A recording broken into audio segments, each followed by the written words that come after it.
Good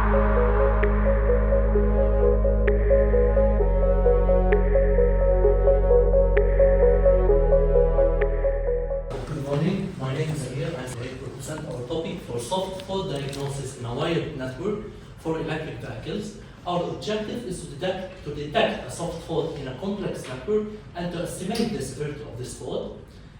What is a soft fault? A soft fault is a degradation in the wire that does not affect the data transmission but can evolve by time to a hard fault and therefore a system failure. Our proposed method is based on transferometry to derive and plot the transmission coefficient, as you can see in the following figure, by the presence of the peak that indicate there is a soft fault. We derive the ratio between a healthy situation and a faulty situation. What is important that we derive theoretically these results and we validate the presence of a soft fault and the severity of this fault. You are all welcome to see my poster number 2, and I wish you best of luck with your PhD journey. Thank you. Thank you. Interfaces append to second generation refrigerating systems. The systems represent an eco-friendly optimization of existing ones, replacing the majority of the polluting refrigerants in red by green fluid made up of water and ice suspension.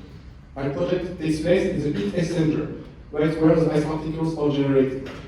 The aim of my project is to optimize the system's energy impact. To do so, I aim to replace the mechanical scrubber in the heat exchanger by anti-adhesion and anti-icing surfaces inspired by carnivorous plants. If you want more details about my project, I invite you to see poster number 4 in the hall after the other students' presentation. Thank you and see you soon. And I have less than 60 seconds to make you realize that your iPhone with Siri or Google Home is processing sound recognition or keyword spotting, mainly with image processing. This is done through standard artificial intelligence on-chip devices such as convolutional neural networks that process spectrograms discontinuously over time, frames after frames. So absolutely not as we do as human. And so your device is always consuming energy, even in a completely silent environment. To answer this issue, I propose the design of an event-driven neural network processing data continuously over time and using state-by-state activation, allowing huge power consumption reduction. Thank you. We all want our electronic device to be better, faster, more performing, and that's why in our group we try to propose a new solution for new devices, and it's working on 2D materials. What is 2D materials? It's material with the thickness of one atom. So we fabricate device on materials that have one atom thickness, one or few layers of atomic thickness. And of course, it's very challenging to work on such thin materials and fabricating devices on them, and that's the purpose of my PhD. So we tackle all these challenges to obtain good performing devices. Thank you. I'm Jules, and let me talk about the motion of sand on a surface acoustic wave. So, experimentally, on the surface you create a Rayleigh wave. So, the combination of normal and tangential displacements. And the dust, sand, or steel balls move in fractions of seconds to the transducer, so against the direction of the wave. In a simulation, we can explore also the behavior of motion, like regular jumping or completely chaotic jumping. And we hope to prove the simulation with the displacement of 3 steel balls, neolytic steel balls. And so this work has goal to optimize and the movement of particle application like micro acoustic motor or dust cleaning. Thank you. Field mechanics, and I work with some interfacial problem. I want to understand what's happened when I add some layer. So at the left, I try to understand the instability of the subfield. It looks like related instability. And at the right, I try to modelize what happens when you have a boat and it through on the sea the thin layer of fuel, but it's oil.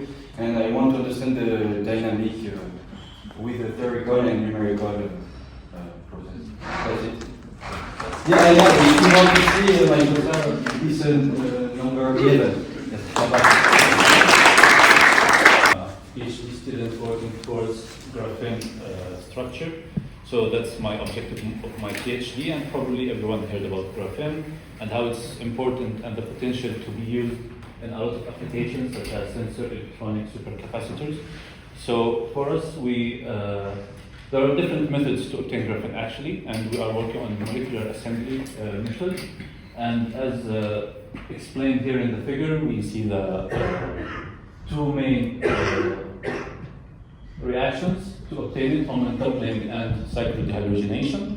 So here on the top right, there's my molecule that I use, triphenylene. So are we going to obtain porous graphene or not? And why? This was done in UHB growth and having STM images and few chemical studies, and we can discuss this, of course, outside and next to my poster. We can discuss in 1 minute. So see you there. Thank you.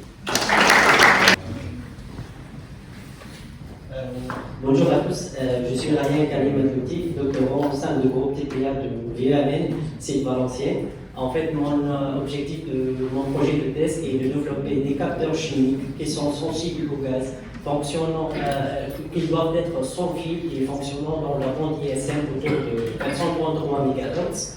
En fait, l'originalité de mon projet est d'utiliser une modélisation basée sur la théorie COM, en fait, qui prend en compte les couplages entre les modes d'incendie ou réfléchis. En fait, des premiers résultats sont obtenus et ces résultats on peut utiliser notre capteur comme un capteur de température pour le moment. Et pour en savoir plus, je vous invite à me rejoindre à côté de mon poste numéro 14. Et enfin, je vous souhaite une bonne journée. I'm Sofian, working on the position of molecular layers for nano-electronics application. And when we talk about the molecular electronics, so the main and fundamental unit is the molecular junction, which is based on the molecules. In my focus, I thought in this compound is combined two molecules, deoxygen and biology. Based to fabricate this on crossbar molecular junction or safe molecular junction. And to grade these molecules on the both of the electrodes, so we use the Zemion cells reduction approach. And this is the sequence of that confirms the electrogradation of the molecules. And for the characterization, electrical characterization, so we use the CFM analysis to study the electrical and electronic functions like memories defects and the molecular behaviors. Because it's very important in the storage data and also electronic sensors. Thank you. If you have any questions, so my poster is willing. Thank you. So for the newcomers, I would like first to say you welcome, and I hope you will enjoy your stay in the lab. So I will be also happy to show you my work in the frame of my PhD entitled Toward the Control of the Structure and the Physical Property of Graphene Nanoribbons. So you have two main goals: to understand the growth mechanism of the graphene nanostructure and to tune its electronic properties. To do so, I will use a molecular switch, so metal calcine, which you exhibit, as you can see, a permanent dipole. And if you want to understand the scans, the STM scans that you see in the slide, please join me at the poster. I will be happy to explain you more in details what I've obtained. Ladies and gentlemen, good morning. I'm Alexandre Strain, and today I'll be presenting you the SNIFFER project. Our goal is to develop an electric nose, or e-nose for short. And to do that, we need two parts. The first one is a chemically enhanced surface that will be able to sense the molecule in an atmosphere, which we then use some AI technology to find which particle we are talking about and the concentration. The parts that I will be presenting today will be about the physical part, how we sense the chemically enhanced surface, and what it takes to completely miniaturize and integrate it in a PCB. So if you have any other information, and if you want to know how we merge surface chemistry, AI, and so and integrations, then come and have a look on Poster 24. Hello everyone, I'm Max Soko. I'm working on strategic robotic antenna design for sustainable packaging in variables in open environment. My work is both simple and complex. It is an interdisciplinary project linked to Internet of Things, antenna and energy harvesting. To ensure reliable communication between plastic packages, we are designing an antenna system which will be integrated in a box and its electronics. And for this, we are proposing an two antenna system which is folded on a package, and it will enable us to get a reliable communication between packages, as we can see on this illustration. And if you are interested by sustainable development, interdisciplinarity, antennas, Internet of Things, or energy harvesting, please come to Poster 26. We will discuss about. Thank you for your. So hello everyone. My research project is focused around the neurodegenerative disease and solutions for that. So Parkinson's disease, pharmacoresistant epilepsy are the most common neurological diseases we know. But scientists already developed new generation treatments based on electrical stimulation and or recording. Some of them are already FDA approved, some of them are still in development. They are really good, they're brand new, they're very efficient, but still they have some drawbacks. Right? For example, the remote signal processing, which is used for hacking attacks, the cumbersome equipments, which are very energy consuming. But we may have a solution. Our team developed an artificial neuron which can counteract all these drawbacks. And so my objective during this thesis is to establish and determine the real-time bidirectional communication between the living neuron and the artificial neuron in order to, in the future, create the next generation neuromodulation device. So if you have any questions, please join me at the poster number 27.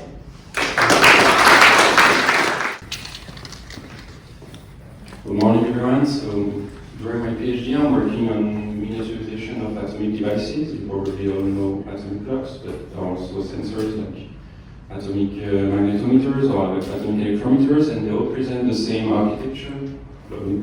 And so this is the laser source, an alkali paper cell like cesium or rhodium, and the photodetector. And so historically, the cells, the paper cells, were made using glass blown filling cells, but it presents, so they are quite bulky and expensive to make. So we try to adapt the microfabrication steps to create microfabricated alkali paper cells, but there are still some problems that needs to be tackled that are what I'm presenting in my poster. So what my team did to tackle this problem. So if you want to know more about this, come see me at my poster number 33.